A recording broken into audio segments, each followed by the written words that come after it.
வணக்கம் மக்களே, நான் சென்னை டு லடாக் ரைடு போகிறதுக்கு வந்து பார்த்தீங்கன்னா மீட்டப்க்கு அர்பன் ஸ்கொயர் போயிருந்தோம். உள்ள என்ட்ரு ஆட உடனே வந்து பார்த்தீங்கன்னா மழை வர ஸ்டார்ட் ஆயிடுச்சு. என்னதான் ஆனாலுமே எங்கள் பிளான் வந்து ஸ்டாப் ஆகாதுன்னு சொல்லிட்டு அங்கேயும் வைப் பண்ணிட்டு இருந்தோம். கொஞ்ச நேரத்துல வந்து பார்த்தீங்கன்னா மழை வந்து ஸ்டாப் ஆயிடுச்சு. சர்ப்ரைஸாக கேக்லாம் வாங்கி கட் பண்ணிட்டு சென்ட் ஆஃப் பண்ணி வச்சிருந்தாங்க. ரொம்ப ரொம்ப ரொம்ப தேங்க்யூ கைஸ். இந்த ரைடை வந்து பார்த்தீங்கன்னா ரொம்ப ஸ்பெஷலாக ரொம்ப பியூட்டிஃபுல்லாக எனக்கு ஸ்டார்ட் பண்ணி வச்சிருந்தீங்க. எல்லாருமே கொஞ்ச நேரத்தில் வந்து பாய் பாய்னு சொல்லி சென்ட் ஆஃப் பண்ண ஆரம்பிச்சிட்டாங்க. இவங்க சென்ட் ஆஃப் பண்ணும்போது எனக்கு உள்ளுக்குள்ள ஒரு பயம் ஆயிடுச்சு.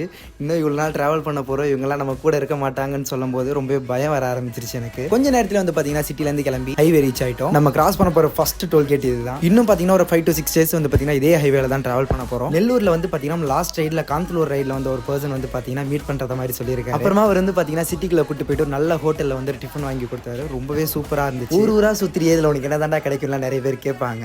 என்ன கிடைக்கும்னா இந்த மாதிரி ஒரு பியூட்டிஃபுல்லான பீப்புள்ஸ் தான் நம்மளுக்கு கிடைப்பாங்க. இந்த மனுஷங்கிட்ட நான் லாஸ்ட் ரைடில் வந்து பார்த்தீங்கன்னா ஒரு 10 to 20 minutes தான் பேசியிருப்பேன். அதுக்கு மேலே விட்டு நான் பேசினதே இல்லை. கூட்டிகிட்டு போயிட்டு சாப்பாடு வாங்கி கொடுக்குற அளவுக்கு க்ளோஸ் ஆகிட்டாரு.